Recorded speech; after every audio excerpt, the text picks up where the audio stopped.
एक बार एक विचित्र गांव में राजू नाम का एक किसान रहता था। जमीन के एक छोटे से टुकड़े का मालिक होने के बावजूद वह अपनी चतुराई के लिए दूर दूर तक जाना जाता था। एक दिन गांव में भयंकर सूखा पड़ा, जिससे खेत बंजर हो गए और लोगों को अपने अस्तित्व की चिंता होने लगी।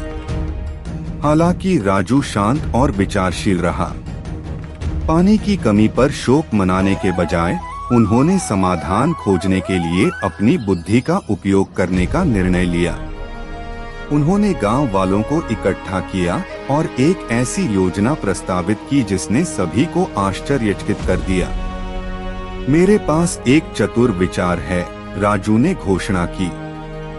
आइए अपने खेतों को जोड़ने वाली छोटी छोटी खाइयां खोदें। हम पानी को कुशलतापूर्वक साझा करने के लिए एक नेटवर्क बनाएंगे। समाधान के लिए बेताब ग्रामीण राजू की योजना पर सहमत हो गए।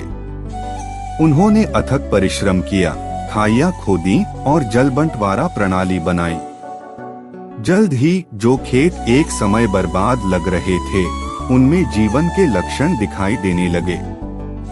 जैसे जैसे फसलें फलने फूलने लगीं, अन्य किसानों को आश्चर्य हुआ कि राजू की जमीन का छोटा सा टुकड़ा इतना हरा भरा कैसे रह गया। हमेशा एक कदम आगे रहने वाले राजू ने रणनीतिक रूप से अपनी फसलें जल नेटवर्क के प्रवेश द्वार के पास रखी थीं।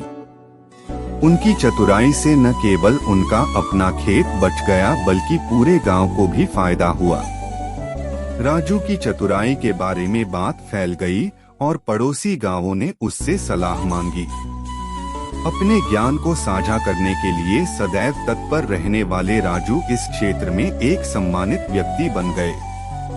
कहानी का सार यह है कि चतुराई पारंपरिक समाधानों से परे सोचने की इच्छा के साथ प्रतिकूलता को अवसर में बदल सकती है।